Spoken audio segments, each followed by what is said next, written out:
What if I told you that Meghan Markle's marriage to Prince Harry, the very union that captured headlines, shattered royal traditions, and set the stage for endless debate, might not have been the fairy tale it appeared to be? What if, behind the carefully curated photos, the dazzling interviews, and the glamorous Hollywood glow, there lurked a cold calculation, a strategy, a pattern of behavior that now one of Meghan's closest friends is finally brave enough to expose? And what if the most devastating part of this revelation is not what Meghan did, but who she really is? That's the question that cracks open this story. Because in the world of fame, fortune, and royal crowns, truth rarely comes from press releases or staged interviews. It comes from the people who know you best, the ones who've seen the unfiltered moments, the friends who've heard the late-night confessions, the confidants who, one day, decide silence is no longer an option. Enter Heather Dorak, Pilates instructor, entrepreneur, and Meghan Markle's longtime friend. For years, Heather stood quietly in Meghan's corner, smiling in photos, sharing in milestones, defending her when critics circled. But now, Heather's voice cuts through the glossy narrative with a truth so unsettling it demands attention. Her words suggest Meghan's relationship with Harry wasn't a lightning strike of love, but the latest step in a series of calculated pursuits. And the kicker? Harry wasn't the first target. Before we continue, please hit the like button, subscribe to the channel, and turn on the notification bell for updates. Think about that for a moment. The world has been told a love story. The American actress swept off her feet by the British prince, the royal rebel saving the woman he loved from an outdated institution, the two of them breaking free to live authentically. But what if that story was crafted not by fate, but by strategy? What if Meghan's climb to royalty was less about destiny and more about design? That's where Heather's revelation rips the curtain wide open. And suddenly, the question isn't just, who is Meghan Markle? It's, what did Harry get himself into? Let's rewind for a moment. Picture Meghan before Harry. Hollywood actress, yes, but not an A-lister. A woman with ambition, with charm, with the ability to walk into a room and draw attention. She was making her way through auditions, hustling for roles, networking tirelessly. Friends say she was always focused, always on the lookout for an opportunity. Ambition isn't a crime. Drive isn't a scandal. But here's where Heather's voice slices in like a dagger. Meghan's ambition, she suggests, wasn't just about career. It was about connections. Relationships weren't simply about romance. They were about advancement. And that is a very different story. Ask yourself, if someone close to Meghan, someone who knew her beyond the red carpets and royal headlines, is now admitting that Harry wasn't the first high-profile man Meghan set her sights on, what does that say about everything we thought we knew? Can love really be genuine if it starts with strategy? Can a fairy tale survive if it's built on calculation? These are uncomfortable questions, and yet, they are the questions Heather's confession forces us to ask. And here's where it gets even more dramatic. Because Heather didn't just hint at Meghan's ambition. She painted a picture. She talked about wealthy men, influential men, high-status figures that Meghan allegedly pursued before Harry came along. Men who, according to Heather, eventually walked away. Why? Because they saw something, or maybe they sensed something, that made them step back. And when they did, the stage was cleared for Meghan's ultimate move, the prince. Now pause there. Think about the weight of that claim. If Harry wasn't the first target, then was he simply the one who didn't walk away? The one who couldn't see what the others saw? The man too blinded by empathy, rebellion, or even loneliness to recognize the strategy at play? That's the tragedy buried in Heather's words. Harry wasn't just in love. He might have been ensnared. But why now? Why would Heather Dorak, after years of loyalty, choose to reveal this? That's where the emotional sting cuts deepest. Because when a best friend speaks, people listen. This isn't a tabloid guess. This isn't a paparazzi rumor. This is someone who was close, who had a front row seat, who watched Meghan climb, maneuver, and, in Heather's words, target. Maybe it's betrayal. Maybe it's conscience. Maybe Heather couldn't stand the silence anymore. Whatever the reason, her voice carries weight, and it drags Meghan's carefully crafted image into the spotlight with brutal force.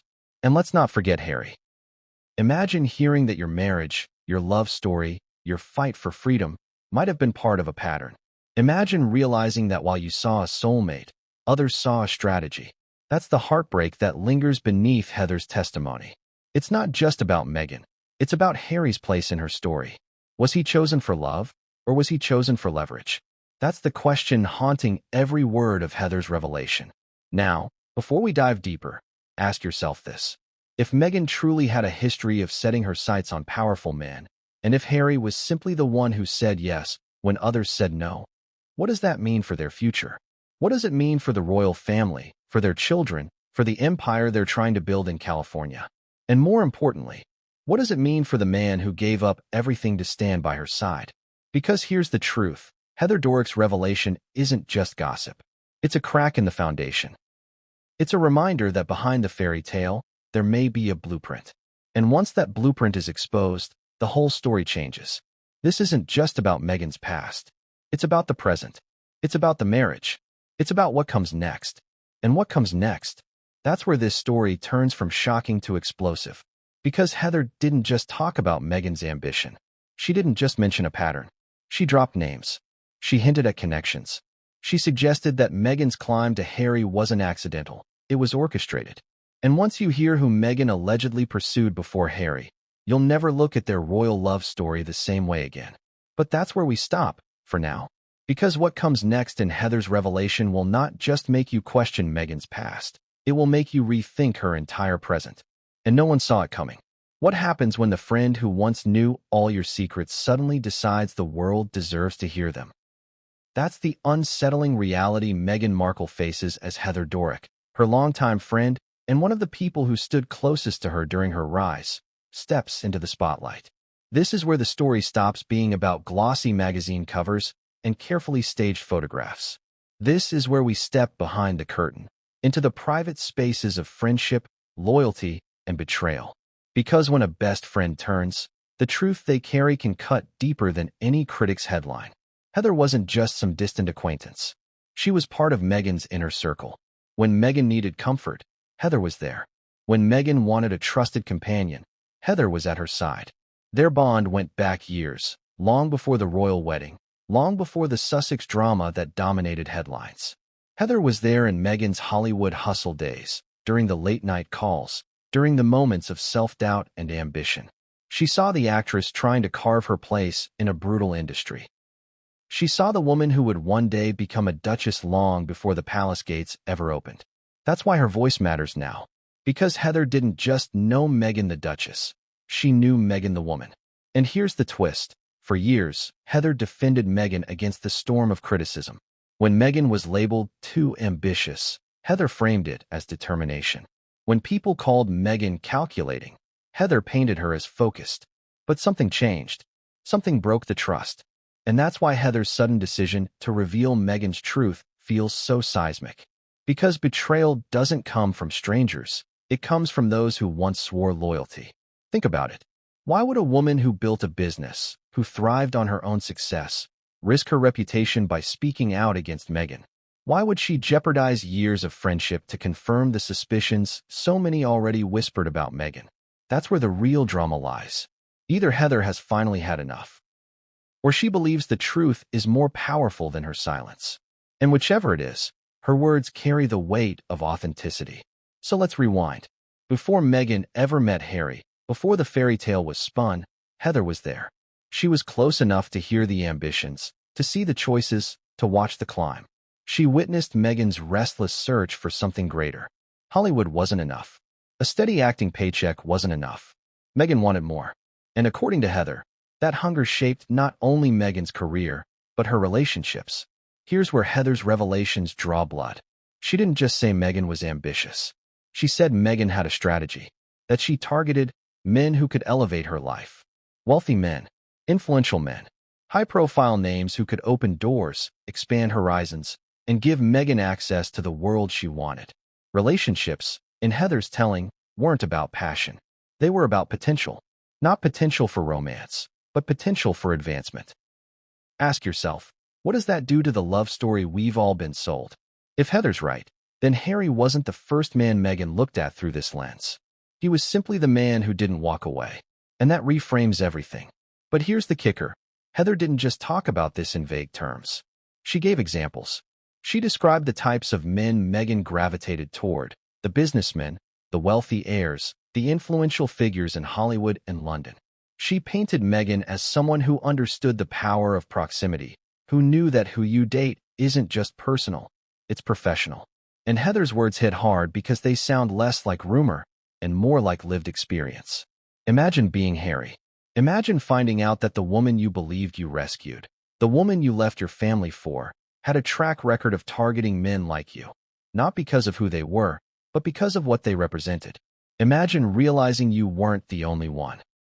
That's the quiet heartbreak buried in Heather's revelation. Harry wasn't her destiny. He was her opportunity. And yet, this is just the beginning. Because Heather's confession doesn't just shine a light on Meghan's past. It sets the stage for a much darker truth about her present. If Meghan has always approached relationships as stepping stones, what does that say about her marriage now? What does it mean for the future of the Sussexes, for the empire they're trying to build, for the very idea of happily ever after? That's the cliff edge we now stand on. Heather's story doesn't just reopen old wounds. It forces us to question whether Meghan's love story was ever truly a love story at all. And what comes next will show us just how far Meghan's ambition may have gone, and how close Harry came to being just another name on a list. Because the friendship may be broken, but the truth Heather carries, that's only just beginning to spill. And the next revelation she shares will leave even Meghan's staunchest defenders stunned. What if love wasn't the first priority? What if Meghan Markle's fairy tale with Prince Harry was only one chapter in a much larger story? One that began long before their first meeting, long before their whirlwind romance, long before the cameras followed them down the aisle at Windsor. That's the startling angle Heather Dorak forces us to confront. Because according to her, Meghan had been reaching for something bigger all along. Harry, she claims, was never the first choice. He was just the one who fit the role when others didn't. Close your eyes and picture Meghan before Harry. No tiara, no royal title, no multi-million-dollar Netflix deals. Just Meghan Markle, an actress working tirelessly on Suits, navigating Hollywood parties, climbing the social ladder, charming her way into rooms where opportunities lived. She was photogenic, articulate, and endlessly ambitious. But she was also restless. She wanted more than a steady paycheck from a cable drama. She wanted influence, status, power. And here's where Heather's story hits hardest. Meghan, she says, wasn't waiting for love to strike. She was looking for leverage. She was positioning herself. She was calculating not just what she wanted to achieve, but who could help her achieve it. And those calculations didn't begin with Harry. So who were the men Meghan allegedly set her sights on before Harry ever entered the picture? That's where things get fascinating and damning. Heather describes Meghan's fascination with men of means, men who represented doors she couldn't open on her own. There were wealthy businessmen, men with ties to London's elite social circles, men who could have provided Meghan the lifestyle she craved. According to Heather, Meghan tried. She mingled. She flirted. She made her interest clear. But in the end, many of these men walked away. Some sensed the ambition behind the smile. Others simply didn't want the complication. This is where irony bleeds into tragedy. Because Meghan, the woman who would one day command global headlines, couldn't quite close those deals. Those men stepped aside. And yet, every failed pursuit was practice. Every rejection sharpened her approach. By the time she met Harry, she was ready.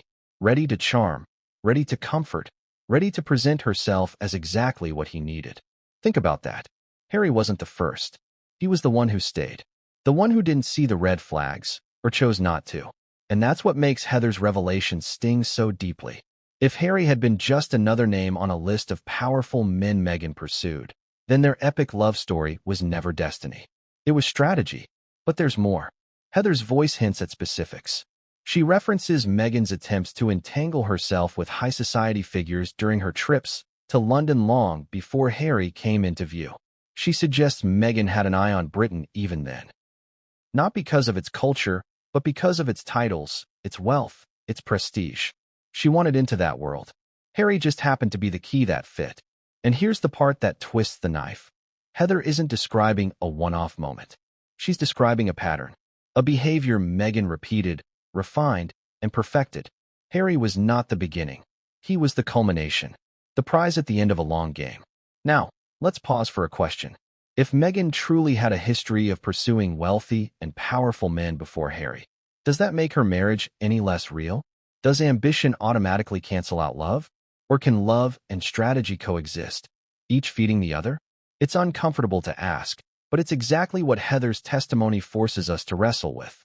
Because when Heather says Harry wasn't the first target, she isn't just exposing Meghan's past. She's pulling back the curtain on her methods. Meghan didn't stumble into a prince. She aimed for power, and she hit the bullseye. And once you see it that way, the romance starts to look less like fate and more like design. But here's the cliffhanger, the part Heather teases but doesn't fully spill right away. Among those wealthy men Meghan allegedly pursued before Harry, there was one name that stopped people in their tracks. A name that made even royal watchers raise their eyebrows. Someone high profile, someone connected, someone who would have changed Meghan's life just as dramatically as Harry did, if not more. And when that name comes out, it won't just cast Meghan's past in a new light. It will make you wonder if Harry's role in her story was ever meant to be what it became. Because Heather isn't just telling us Meghan tried before Harry. She's telling us who Meghan tried with. And once that truth lands, the fairy tale you thought you knew crumbles completely. What makes a man walk away from Meghan Markle? That's the burning question Heather Dorak's revelations ignite. Because according to her, Meghan didn't just have casual flings or harmless crushes. She allegedly pursued men of means and status with the same precision she once brought to her acting auditions. And yet, as Heather claims, many of those men didn't stay. They backed out. They left. They sensed something.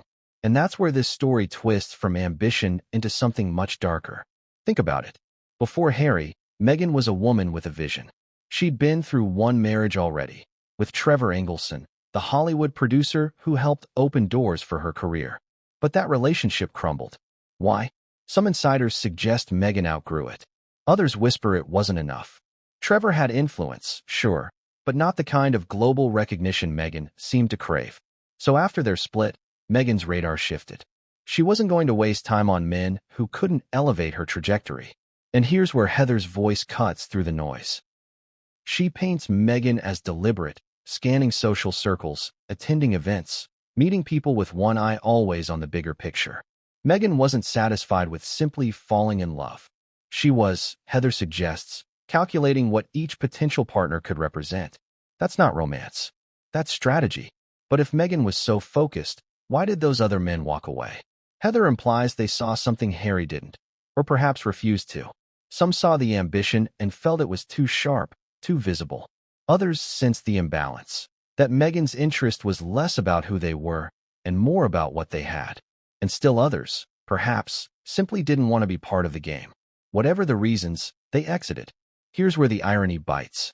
Meghan's rejection by those men didn't deter her. It trained her. Each failed pursuit was another rehearsal, another chance to refine her performance. Heather suggests Meghan learned from every setback. She figured out how to adapt her persona. More vulnerable here, more charming there, more attentive when it mattered. By the time Harry appeared, Meghan had perfected the role. And Harry, carrying the scars of his own trauma and longing for someone who understood him, was primed to fall. Ask yourself, doesn't that sound like fate meeting calculation? Harry, the broken prince searching for love. Meghan, the ambitious actress searching for power. Together, they formed a combustible mix of vulnerability and strategy. But here's the tragic part. Harry believed he was the first man Meghan loved enough to fight for. Heather insists he wasn't. And then comes the bombshell Heather drops. Among those men Meghan allegedly pursued, one stood out. A man with wealth. A man with connections. A man who could have reshaped her life just as drastically as Harry did. Heather hints at it, teases the identity, suggests it was no small figure. She doesn't spell out every detail, but she leaves enough breadcrumbs to spark speculation. Was it a London aristocrat? A Hollywood executive? A sports star with international fame? Whoever it was, the mere idea rocks the narrative. Because if Meghan had indeed tried for others before Harry, and if those others turned her away, then Harry wasn't chosen because he was unique. He was chosen because he said yes. And suddenly, the love story becomes less about destiny and more about opportunity.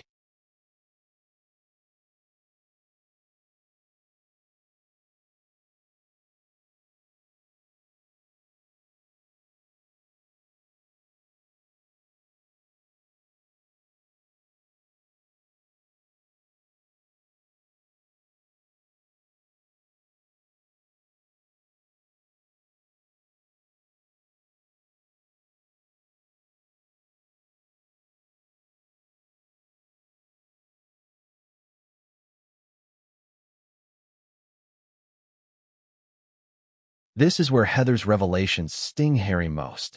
Because imagine realizing that the woman you built your world around, the woman you left your family for, wasn't drawn to you alone.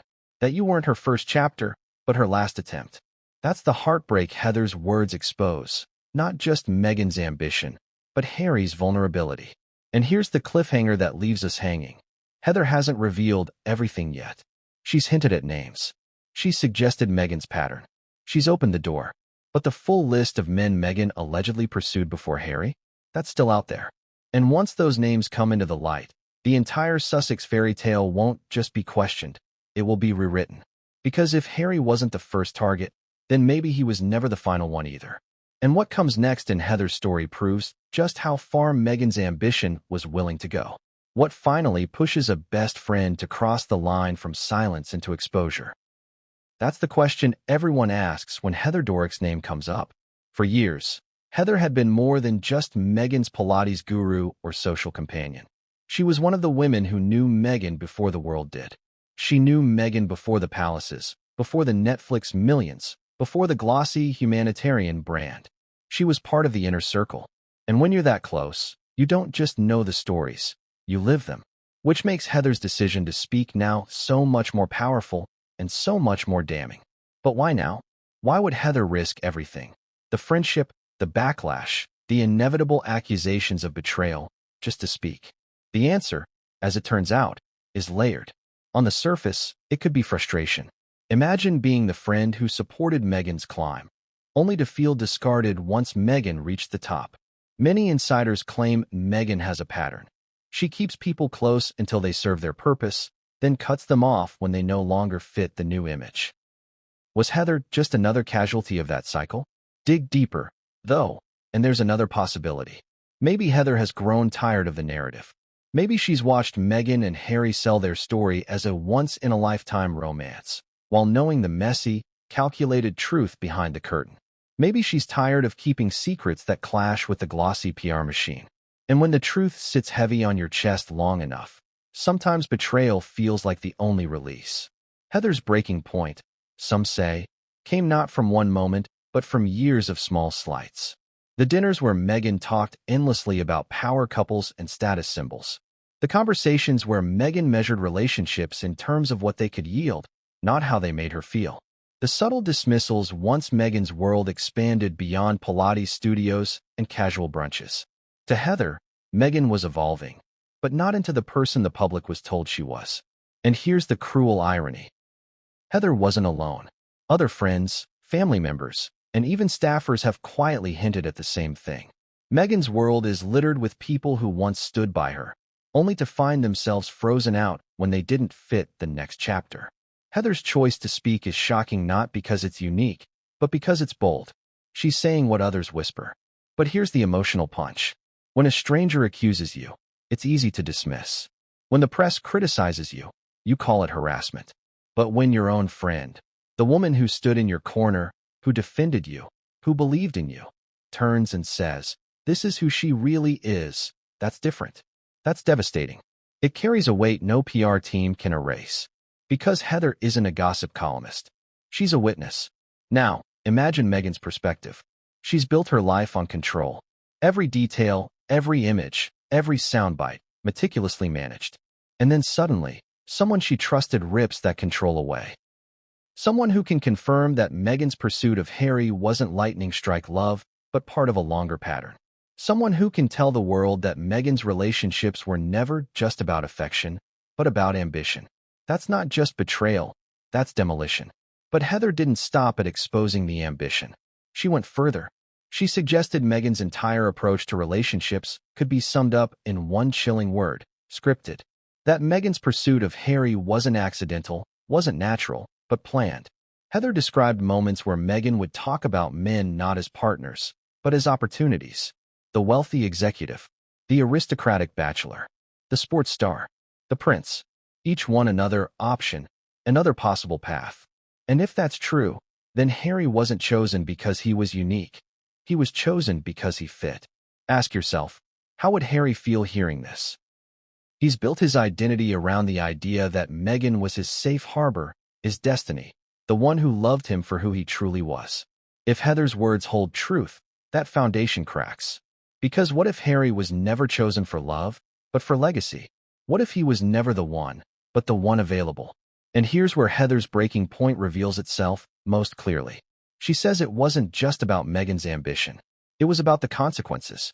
About how Meghan's strategy didn't just ensnare powerful men. It reshaped lives, reputations, even institutions.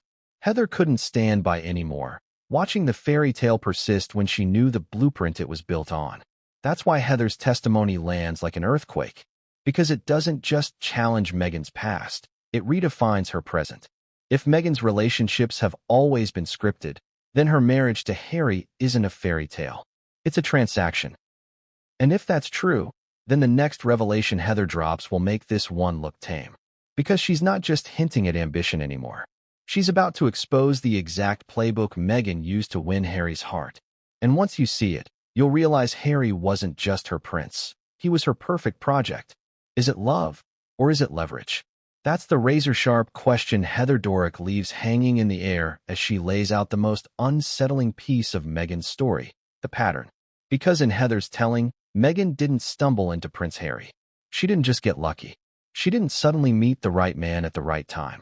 Instead, she had a playbook, a formula, a way of moving through relationships that always tilted toward advantage. And once you start to see the pattern, it becomes impossible to unsee. Heather's words carry an almost clinical weight. She describes Meghan's dating history not as a random string of flings, but as a sequence, a ladder, each rung higher than the last. From a Hollywood producer to British socialites to the circles of London's elite. Meghan's compass, Heather suggests, always pointed in one direction, up. Up toward more wealth, up toward more status, up toward more power. And that's what makes Harry's role in this story feel less like romance and more like destiny by design. Think about the timing. Meghan had already been through one marriage, one divorce. She'd tested the Hollywood waters. She'd tasted success, but never true stardom. She'd mingled with London's upper crust, flirted with titles and fortunes. But none of those men sealed the deal. None of them stayed. Harry, however, did. He was vulnerable. He was grieving. He was rebelling against his family. And in Meghan's world, he was the jackpot. Not because of who he was, Heather implies, but because of what he represented. A title, a crown-adjacent life, and a global spotlight that no Hollywood producer or London banker could ever match. But here's where Heather's revelation twists the knife. She doesn't just accuse Meghan of ambition. She highlights how Meghan disguised it. Meghan knew how to play the part. With one man, she was the empathetic listener. With another, the glamorous charmer. With Harry, she was the woman who understood him, who positioned herself as his escape from the rigid, suffocating world of royalty. Heather suggests Meghan could read a man's needs and deliver exactly what he craved, not out of pure love, but out of strategy. Now, ask yourself, how does that reframe Harry's fairy tale? Was Meghan his soulmate, or was she the perfect performance at the perfect time? That's the contradiction Heather forces us to wrestle with. Because for the public, Harry and Meghan became a love story. For Heather, it was a well-executed script. And there's more. Heather's choice of words strikes with precision. Target. She didn't say crush. She didn't say interest. She said target. That one word changes everything. It implies deliberation, calculation, even pursuit. Meghan wasn't waiting for love. She was hunting for leverage. And once Harry entered the picture, he became the bullseye. This is where the emotional stakes shoot through the roof. Imagine being Harry. Imagine discovering that while you believed you found a woman who loved you for you, your best friend insists you were simply the man who didn't walk away. The man who fell into the pattern. The man who couldn't see the ambition disguised as affection. That realization doesn't just sting, it shatters. But Heather didn't stop there. She drew comparisons. She reminded listeners of Meghan's past relationships. How quickly they shifted when the benefits dried up, how friendships faded when they no longer served her rising star. Meghan's history, Heather argued, wasn't a series of coincidences. It was a chain, and Harry was just the strongest link yet. Here's where the contradiction deepens. Because yes, Meghan fought for Harry. She stood against the royal family, against the British tabloids, against centuries of tradition. That kind of fight looks like love. But Heather suggests the fight itself wasn't proof of love, it was proof of ambition. Meghan wasn't just fighting for Harry. She was fighting for what Harry represented. The platform, the brand, the empire they would build as Harry and Meghan. And so, the question circles back again. Is it possible Meghan felt both? Could she have truly cared for Harry while also calculating the benefits? Could ambition and affection coexist? Or was it always more one than the other? That's the tension Heather leaves us dangling over. But just when you think the revelations have reached their peak, Heather teases the most devastating detail yet. She insists that the very pattern that helped Meghan win Harry may be the same pattern that one day breaks him. Because patterns don't just disappear. They repeat.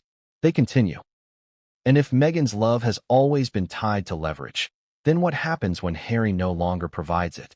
That's the cliffhanger Heather drops. The suggestion that Harry's role in Meghan's life might not be permanent. That the same ambition that brought him into her orbit could one day push him out. And once you hear that, you can't unhear it. Hollywood dreams and royal crowns. Two worlds that couldn't be more different. Yet in Meghan Markle's story, they collide with explosive force. Heather Dorak's revelations push us to reconsider whether Meghan ever truly left the Hollywood mindset behind, or whether she simply carried it into Buckingham Palace, turning one of the oldest institutions in the world into her biggest stage yet. Let's step back for a moment. Meghan grew up with stardom in her sights. Acting wasn't just a career, it was a ladder. Every role, every audition, every handshake at a Hollywood mixer was a step upward. In Tinseltown, relationships aren't just about chemistry. They're about networking, leverage, positioning. Everyone knows someone who knows someone. And Meghan, Heather insists, mastered that game. She didn't just mingle, she maneuvered. She studied people, figured out what they could offer, and slid into the right conversations with perfect timing. Now fast forward. Meghan meets Harry. To the world, it's love at first sight, a transatlantic fairy tale. But to Heather, it was a Hollywood script playing out in real life. Meghan knew how to present herself. The down-to-earth humanitarian, the actress with a heart of gold, the woman who could rescue Harry from the cold, unfeeling world of monarchy. She didn't stumble into this role. She stepped into it like she'd been preparing all along. And here's where irony slices through the narrative. In Hollywood, Meghan's star was rising but limited.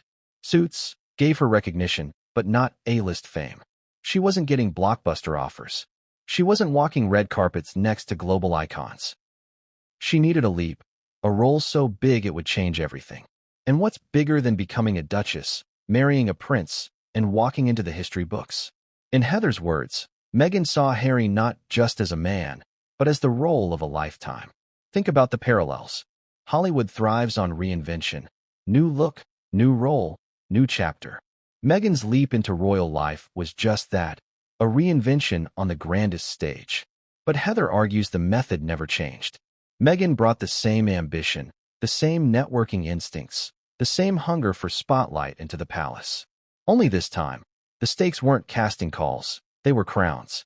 But here's the twist. The royal family wasn't prepared for it. For centuries, the monarchy survived on tradition, hierarchy, and silence.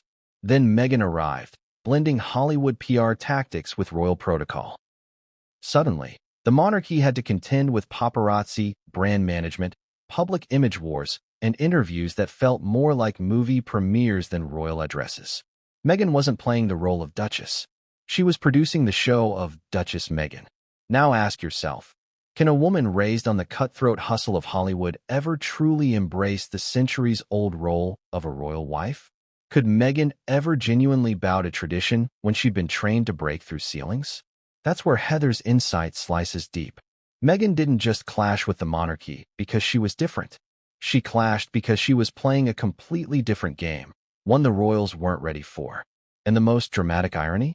Meghan's very ambition, the thing that propelled her into Harry's arms, was also the thing that made her incompatible with palace life. She wanted the crown spotlight, but not its shadows. She craved the fame, but rejected the duty. To her, Heather suggests, the crown wasn't a burden. It was a platform. But here's where the story takes a darker turn. Heather claims Meghan's ultimate role was never about Harry at all. Yes, she married him. Yes, she fought beside him. But in Heather's words, Meghan always positioned herself at the center. Even when the world thought it was Harry's rebellion, it was Meghan's performance. Harry wasn't the star, he was the co-star, the supporting actor in Meghan's greatest role. And if that's true, then what does that mean for the so-called Sussex brand today? If Meghan always saw her marriage as a production, then every move, the Oprah interview, the Netflix deals, the Spotify podcasts, wasn't just about telling their story. It was about controlling her image, building her empire, using Hollywood tools to rewrite a royal narrative. But here's the cliffhanger Heather leaves dangling. If Meghan's role was always about herself, then where does that leave Harry? What happens to the supporting actor when the star no longer needs the same stage? What happens when Hollywood dreams clash with royal reality so fiercely that even love itself becomes just another prop? Why Harry? Out of all the men Meghan Markle could have pursued, the producers, the executives, the wealthy socialites, why was Prince Harry the one who stuck? Heather Dorak's revelations strike hardest at this very question. Because according to her, Harry wasn't chosen because of who he was, but because of what he represented. And when you hear the reasoning, it changes everything you thought you knew about their so-called love story. Let's strip away the fairy tale. Harry wasn't just the spare anymore. He was the grieving son of Princess Diana, the rebellious prince who never quite fit into the rigid confines of monarchy, the man always searching for belonging outside the castle walls. He was wounded, vulnerable, desperate for someone to understand him. And Meghan? She positioned herself as exactly that person. Heather suggests Meghan read Harry like an open book, his loneliness, his distrust of the press, his simmering resentment toward the palace. She didn't just fall in love with him. She leaned into his wounds, wrapped herself in his pain, and offered him what no one else could, validation. And here's the cruel twist. Harry, for all his privilege, was the perfect target. He had the title, the fame, the global recognition Meghan craved. But he also had the rebellious streak that made him susceptible to someone who whispered, "You don't need them. You need me." Meghan gave him an escape hatch, and in doing so, secured herself the ultimate prize. But Heather makes one thing clear. Harry wasn't Meghan's original goal. He was the fallback. Other men, other connections, other potential partners had been in her sights first. They walked away. They saw the ambition. They didn't bite. Harry did, which means the story we've been told, that Meghan was chosen by destiny to fall in love with her prince, is upside down.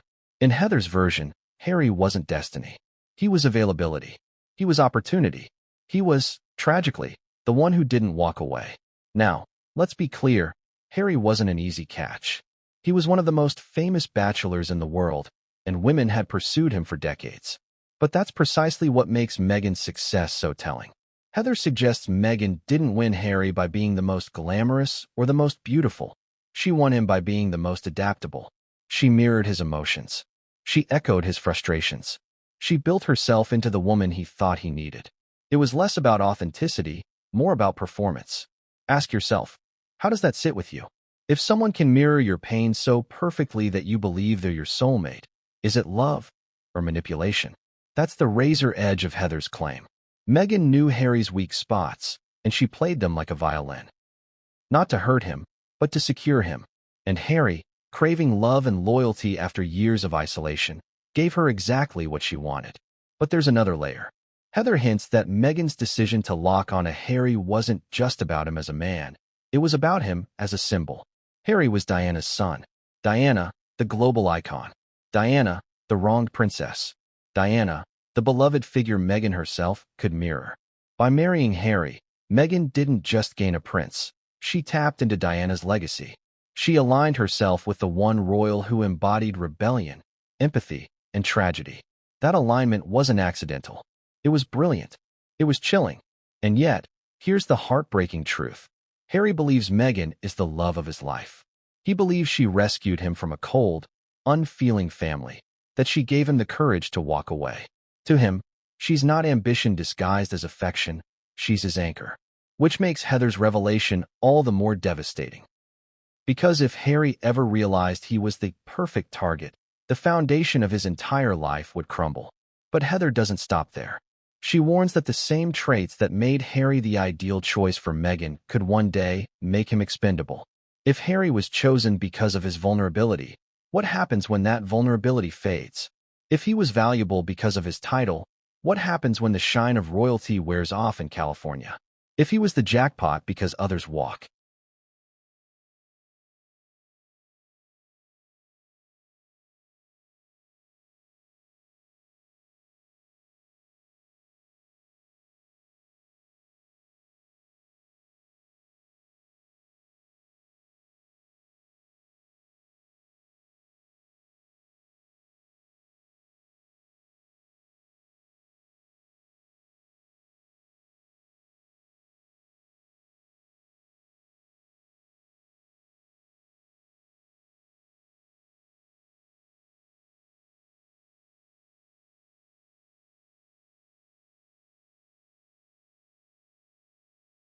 And then came the betrayal.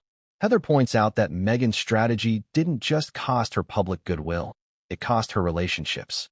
Longtime friends were pushed aside. Family ties were severed. Even Harry's closest connections inside the palace frayed. Meghan's ambition had gotten her to the top, but it also isolated her. She had the crown, but not the trust that makes a crown sustainable. Now here's the part that stings. Heather says Meghan didn't see this as a loss. She saw it as necessary. Collateral damage. To her, the friendships that ended, the bridges that burned, the allies that vanished, those weren't failures. They were sacrifices. And in her mind, the prize outweighed the cost. She had Harry. She had the title. She had the platform. Why mourn the people left behind? But here's where Heather draws the sharpest line of all. She suggests Meghan's strategy didn't just backfire with the public or the palace. It backfired inside her own marriage. Because when a relationship is built on ambition, it's never about us. It's about what we can do. And that subtle difference, Heather claims, explains why Harry often looks more like Meghan's sidekick than her partner. It's why critics say Meghan talks over him, controls the narrative, keeps him in her shadow. The very ambition that secured him now threatens to consume him. Ask yourself, how long can a marriage survive when one partner sees it as love and the other sees it as leverage? How long can Harry believe in a fairy tale when his own best friend is telling the world he was a target? That's the cost Heather forces us to see, not just in Meghan's past, but in Harry's present. And yet, the hidden costs don't end there. Because as Heather points out, Meghan's strategy also shook the palace itself. Staffers complained of chaos. Royals whispered about manipulation. The Queen herself, known for her patience, was said to have been deeply concerned. Meghan's ambition, instead of strengthening the institution, cracked it from within. She didn't just cost herself trust. She cost Harry his place, his family, his future inside the monarchy. And that's the cruelest irony of all. Meghan got the crown spotlight, but she lost the crown itself. She got the platform, but burned the bridge. She won Harry, but at the cost of everything that came with him. But here's the cliffhanger Heather leaves us dangling on. If Meghan's ambition cost her the palace, the people, and her friends, what happens when the same ambition starts costing her Harry? What happens when the very strategy that brought him to her side begins to push him away? Because according to Heather, that's not a hypothetical. It's the next chapter, and no one is ready for what it reveals. The clash was inevitable. Meghan Markle didn't just marry Harry. She married into the most rigid, tradition-bound institution on earth. And when you put Hollywood instincts up against royal protocol, sparks don't just fly. They ignite a wildfire. Heather Dorak's words expose what so many already suspected. Meghan's ambition wasn't just a personal trait. It was a direct threat to the monarchy itself. Let's paint the picture. The royal family operates on silence. Silence in the face of scandal. Silence in the face of personal pain. Silence, because silence preserves the image of unity. But Meghan? She came from a world where silence meant invisibility. In Hollywood, you survive by telling your story louder than anyone else. In Meghan's world, silence was death. So from the moment she stepped into the palace, she wasn't going to play quiet. She was going to play visible. And that's where the fault line cracked wide open. Heather says Meghan's approach was clear from the start. She saw her royal role not as duty, but as brand management. She wasn't just the Duchess of Sussex. She was Meghan Markle, Duchess of Sussex.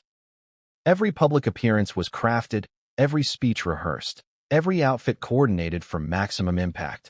To the public, it looked glamorous. To the palace, it looked dangerous. Because Meghan wasn't supporting the crown, she was competing with it. Now, ask yourself, how could the Queen, Prince Charles, William, and Kate react to that?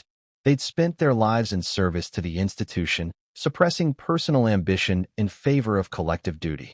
And here comes Meghan, turning every moment into a spotlight, every setback into a storyline, every platform into her own stage. The monarchy wasn't designed to handle someone like her. She wasn't bending to the system. She was bending the system to herself. Heather claims this is why Meghan clashed so bitterly with palace staff and courtiers. They weren't just annoyed by her demands. They were terrified of her methods. Meghan wanted control over press releases, over photos, over narratives. She wanted to shape her image independently of the firm. That kind of independence might work in Hollywood, but in Buckingham Palace? It's heresy, because the monarchy's survival depends on one thing: unity of image. And Meghan shattered it. But here's where Heather's insight cuts even deeper. Meghan's war with the royals wasn't just about rules. It was about patterns. Meghan had always treated relationships as stepping stones, tools for advancement. And in Heather's telling, she treated the royal family the same way. They weren't her new family. They were her new platform. And when they resisted her control, she didn't adapt, she fought. The irony is painful. The royals thought they were welcoming Harry's bride. Meghan thought she was entering her greatest role yet. The palace saw her as a duchess. She saw herself as a brand. Those two visions could never coexist. So the clashes we saw, the tiara fights, the staff resignations, the icy stares, weren't just petty squabbles. They were the visible signs of a war between ambition and tradition. And here's the devastating consequence. By fighting the palace, Meghan wasn't just challenging the monarchy. She was dragging Harry into open rebellion against his own blood.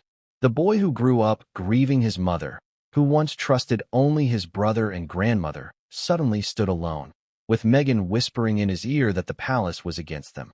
Heather insists Meghan didn't just clash with the royals. She turned Harry into a weapon against them. Ask yourself this: was Meghan fighting for Harry, or was Harry fighting for Meghan? That's the contradiction Heather puts front and center.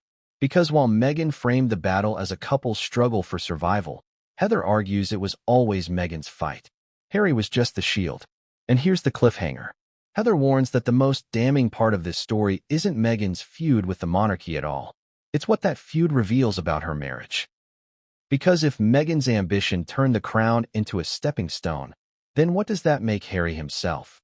Was it ever really love? Or was it a business deal dressed in royal glamour? That's the question Heather Dorak leaves hanging when she talks about Meghan Markle and Prince Harry's marriage. Because according to her, what the world saw as a sweeping romance may have been something colder, sharper, and far more calculated: a transaction. Think about the fairy tale we were sold. A Hollywood actress meets a lonely prince. They fall in love against all odds. He proposes, she becomes a duchess, and together they walk into history as the couple who defied tradition for true love. It's the stuff of Disney movies, the kind of story little girls dream about. But Heather insists it wasn't like that at all. She suggests Meghan wasn't swept away by Harry. She targeted him. And once you view their marriage through that lens, every moment looks different.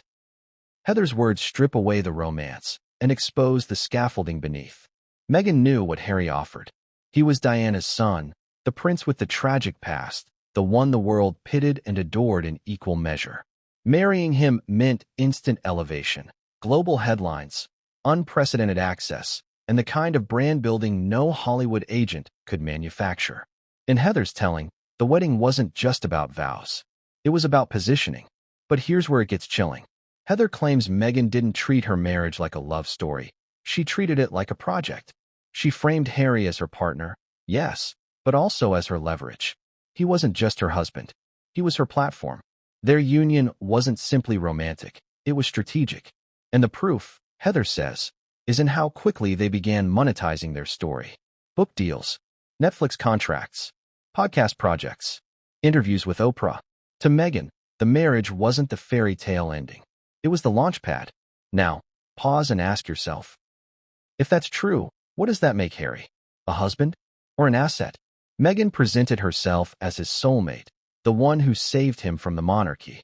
But Heather's testimony suggests it may have been the other way around. Harry was the one who saved Meghan from obscurity, from Hollywood's limitations, from the grind of a career that had plateaued. He was the jackpot she couldn't afford to lose. And here's the heartbreaking contradiction. For Harry, it was love. For Meghan, Heather argues, it was leverage. Harry gave up his family, his homeland, his titles, his sense of duty, all for Meghan. He thought he was protecting her. But if Heather's right, Meghan wasn't just asking for protection. She was securing her legacy. She wasn't building a life with Harry. She was building a brand on Harry. But the irony doesn't stop there. Because while Meghan may have treated the marriage like a business deal, she also poured just enough emotion into it to keep Harry convinced. She mirrored his pain. She validated his anger. She fed into his distrust of the press and the palace. And Harry, desperate for someone to understand him, fell deeper and deeper. What he thought was love may have been the perfect performance. Now imagine Harry's position if this is true. Imagine discovering that the woman you gave everything for didn't see you as a partner, but as a project. That you weren't her one true love. You were her winning move. That realization would break him. It would undo everything he sacrificed. And that's why Heather's revelation feels so brutal. It doesn't just question Meghan's motives. It questions Harry's entire reality.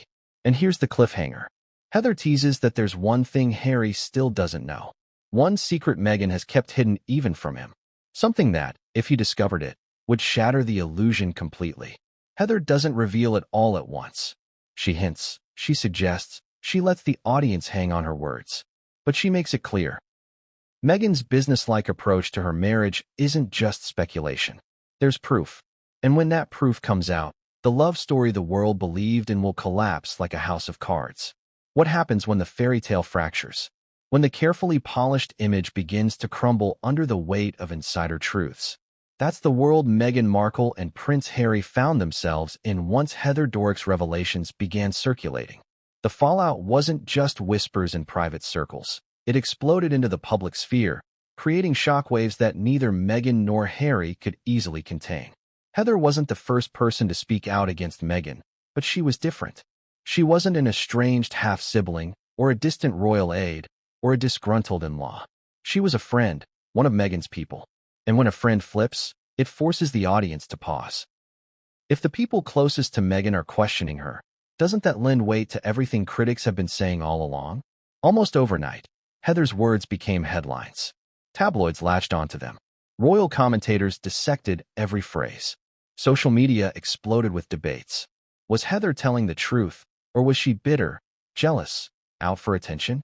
Meghan's defenders accused Heather of betrayal, while Meghan's critics hailed her as the whistleblower who finally confirmed what they'd long suspected. Meghan's ambition wasn't about love, it was about leverage.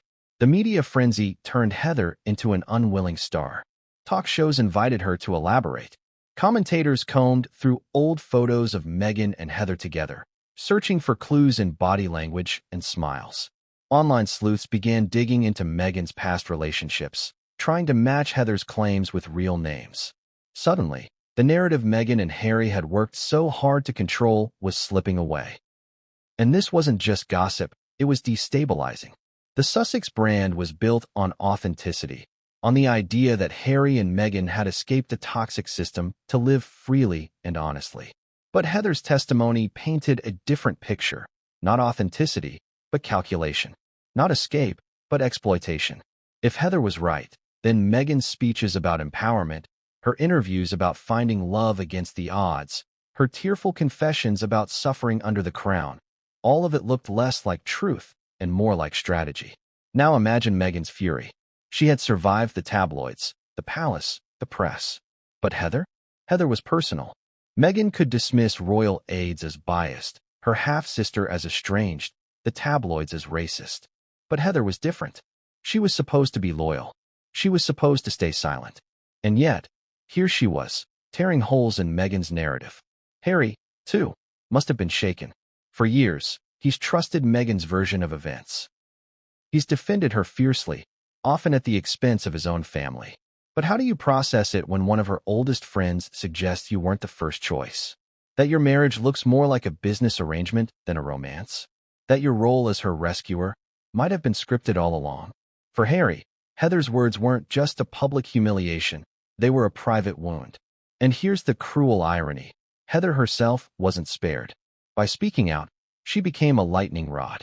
Meghan's defenders attacked her character, calling her bitter, opportunistic, attention-hungry. Meghan's critics praised her bravery, elevating her as a truth-teller. Heather's name became synonymous with betrayal. But betrayal cuts both ways. Did Heather betray Meghan? Or was Meghan's ambition the first betrayal, long before Heather ever spoke?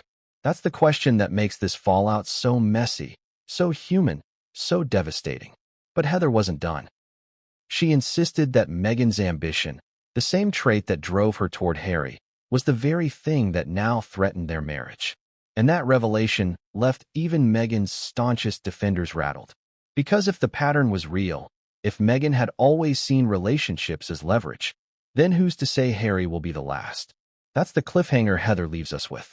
The idea that the love story isn't just fragile, it's temporary. That Harry might not be the endgame at all. That Meghan's ambitions could still carry her further, and Harry may one day realize he was never the final chapter, but just one part of the climb. What if the greatest love story of our time wasn't really a love story at all? What if it was a business arrangement? Two people joining forces, each giving the other something they needed, but one giving far more than the other. That's the chilling question Heather Dorak forces into the spotlight. Because when she talks about Meghan and Harry, she doesn't describe passion, soulmates, or destiny. She describes a partnership that looks suspiciously like a contract. On paper, Harry brought Meghan everything she wanted.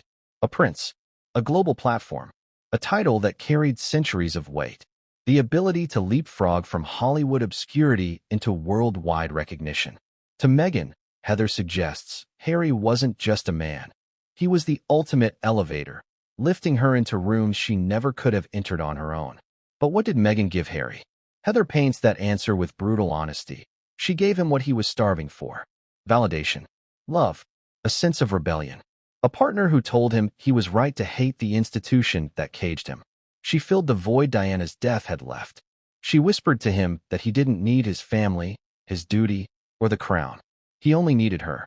For Harry, who had been lost for so long, those words weren't strategy. They were salvation. But here's the irony. Harry thought he was saving Meghan, rescuing her from the cruelty of the British press, shielding her from the coldness of the palace. In reality, Heather suggests it was Meghan who saved herself, using Harry as the lifeline. He thought their marriage was about love. She treated it like leverage. Look closely, and the signs were always there. The speed of their engagement. The way Meghan's image shifted overnight from cable actress to global humanitarian. The perfectly curated narrative of a woman sacrificing her career for love, when in fact her career was already stalling. The deals that followed their royal exit, Netflix, Spotify, book contracts, all timed and branded to capitalize on their marriage. For Harry, it was the price of freedom. For Meghan, it was the payoff of strategy. Now, here's where Heather's revelation twists the knife. She claims Meghan's ability to merge affection with ambition is what makes her so effective and so dangerous. Meghan wasn't faking her care for Harry, Heather insists. She may have genuinely loved him, but that love was never pure. It was layered. It was tied to what he represented. In Meghan's world, feelings and strategy could coexist. In Harry's world, they couldn't. He believed in fairy tales. She believed in outcomes. And that difference is the ticking time bomb. Because what happens when the outcomes dry up? When the Netflix deals falter, when the Spotify contracts vanish, when the shine of being the royal rebels wears off? What happens when Harry, stripped of his titles, cut off from his family, becomes less of a platform and more of a liability? Heather warns that Meghan's pattern doesn't stop. It repeats, which means Harry's position isn't secure. It's conditional. Imagine the devastation for Harry if that's true. He's built his life around Meghan, given up everything for her, trusted her against the world. And yet, if Heather's right, his marriage may not have been about partnership at all. It may have been about transaction. That realization wouldn't just shake him, it would break him. And here's the chilling cliffhanger. Heather hints that there's still one thing Harry doesn't know. A truth Meghan has kept from him since the very beginning. Something that proves the businesslike nature of their union in a way no PR spin could ever erase. And when that truth comes to light, it won't just shatter the fairy tale. It will shatter Harry himself.